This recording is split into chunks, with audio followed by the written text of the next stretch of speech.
Hebrews chapter 12, verse 1. We're going to look at this for at least 2 weeks. But the verse I'm trying to get to is verse 12. But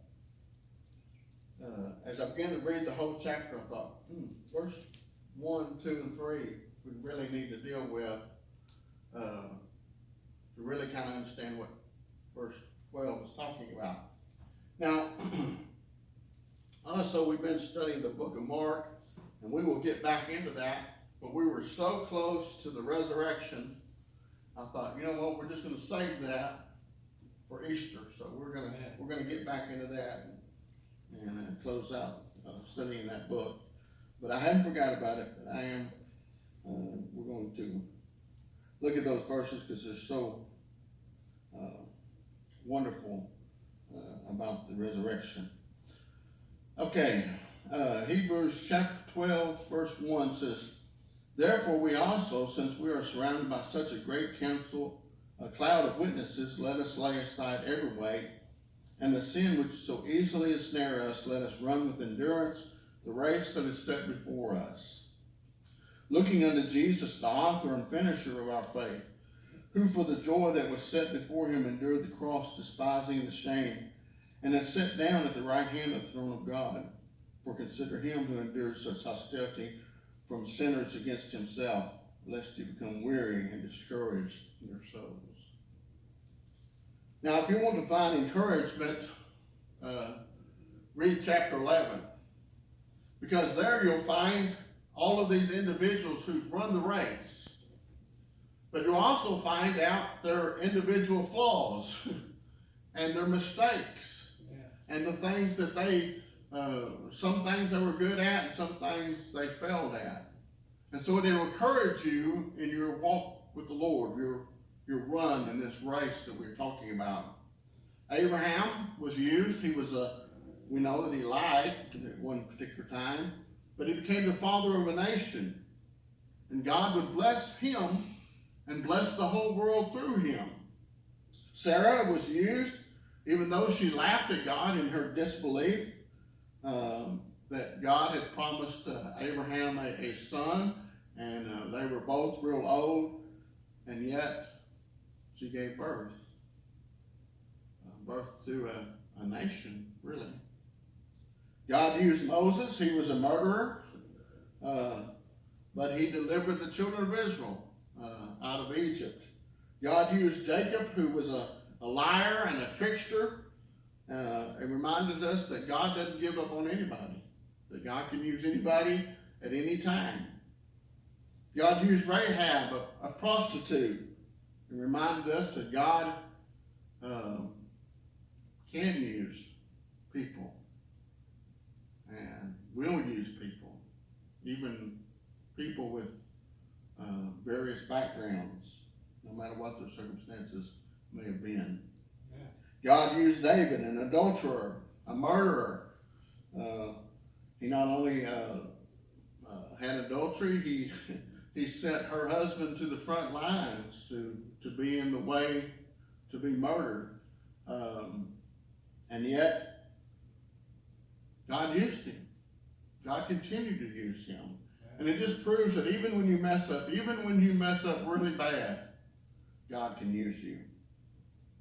God used all these runners in this race, with all their mistakes, with all their problems, with all their failings. He used them. He used them to show people what God can do through us as individuals. Even when we may not be the best choice, God can still use us. He says, "There lay aside every weight."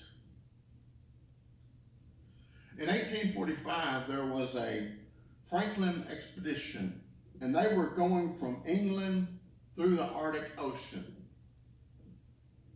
There were 2 ships, and they had loaded those ships with a lot of things they didn't need. 1,200 volume library, a lot of books. They had fine china, crystal goblets, sterling silver with every officer's name engraved in it. But they only took a 12-day supply of coal. Well, just so happened the ships get stuck in the ice. They can't go anywhere. So some men decide that they're going to get off the boat. It's icy. They can walk on the water now.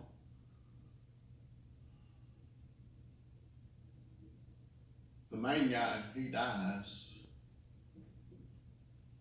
The other ones die too. Everyone on the ship dies before rescuers can get to them. But the saddest part of the whole story is two individuals took it upon themselves to load up all the silverware. I mean, it was silver, real silver. They dragged it 65 miles before they were found. Well, they were both dead by then.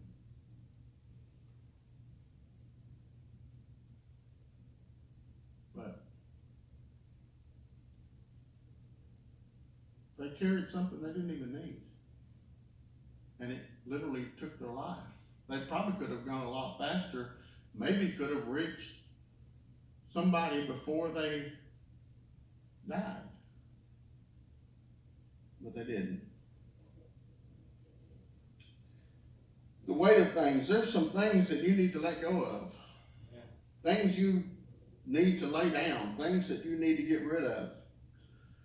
Maybe you haven't forgiven yourself for something you've said or something you've done. Or maybe you haven't forgiven or forgot something that's been said to you. You need to let go of those things. They're weighing you down. There's such a weight upon your life, and if you'll just free yourself of those things, you know what? You're not perfect. And guess what? You never will be. Until you reach heaven, that's our only hope. So you got to forgive yourself. You've got to forgive others, because what they've said to you really doesn't make a difference who you really are. Yeah. Because God thought enough of you to send his only begotten Son to die on the cross for your sins. You can't run your full potential with that weight upon you. There used to be a show on years ago. It was called Biggest Loser, and Tina and I would watch that show as we were eating our snacks. And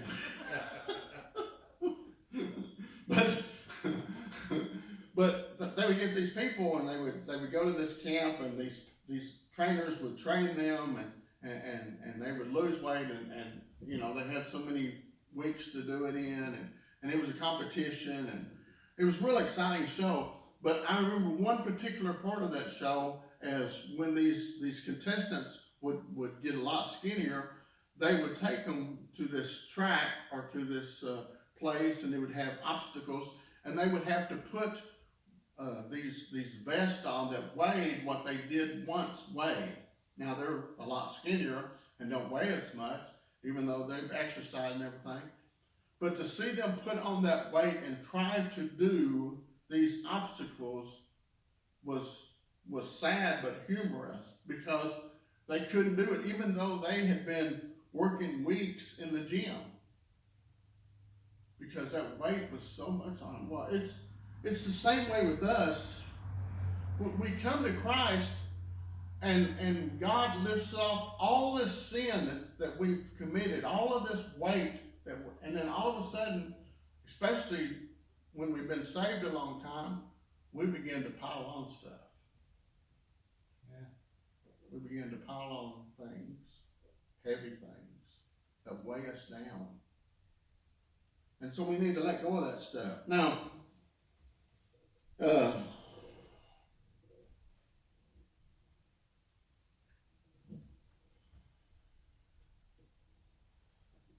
Sometimes it's things. Sometimes it's what we've done or what we've said or what people have said to us. Some things it's not, but sometimes it's people. Now, I don't want you to take this wrong, but there's some people you need to distance yourself from. Not that they're bad people, but sometimes people can have so much control over us. You know, maybe they're a strong personality, or maybe because we're so connected with them that whatever they're feeling or however they're reacting is how we're going to react. We need to kind of distance ourselves. Doesn't mean you can't be friends with them, don't mean you can't love them. It's just be careful of those situations.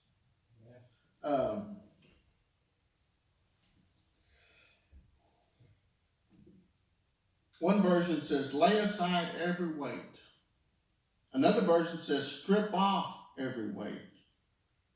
Either way, it's our decision. You're carrying those weights because you've decided to carry those weights. And you've got to decide, hey, mistakes I've made is in the past. God has forgiven me those, and I need to forgive myself. And what other people have done to me, God has given me the ability to forgive them. And I need to get rid of that. But it's up to us. In 1968, the Olympics was in New Mexico. And I'm not going to even try to pronounce this guy's name, but he was running the race. It was the 26-mile race. And he had won other races. He was from Africa, and he had been the champion there, and was predicted to win on this Olympics. But he ran into something he had never run into. Because of the altitude in New Mexico was so unbearable that he struggled. And then if that wasn't enough, as he was running with a group of people, somebody tripped and he fell and he messed up his knee and he messed up his arm. I think he dislocated his shoulder.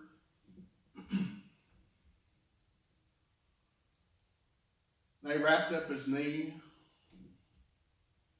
and wanted him to stop, but he wouldn't stop. He continued to run.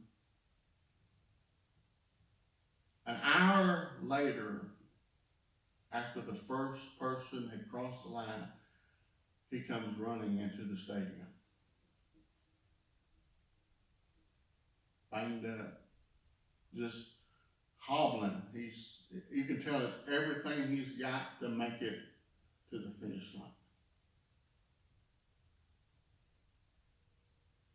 Some reporter said, you're bleeding, you're hurt.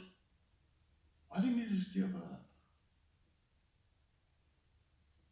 He said, my country, Africa, did not send me 5,000 miles to start a race. They sent me 5,000 miles to finish a race. Yeah. We need to remember that. God didn't do all this for us to just start it, but to finish. And yes, we're going to be scraped up and we're going to be wounded and we're going to be hurt and there's going to be sometimes we just scream out to just give up.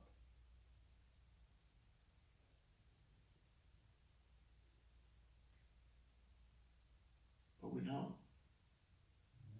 Because God didn't go through all the trouble of sending his son for us to just quit. Just for us to stop. Just for us not to finish the race. And he's worth it, right? Yeah. He's worth it. He's worth everything that we endure, everything that we have to put up with, everything that we struggle with. He is worth it. if it'll bring honor and glory to his name.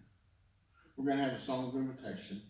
Please stand, page 31, 2.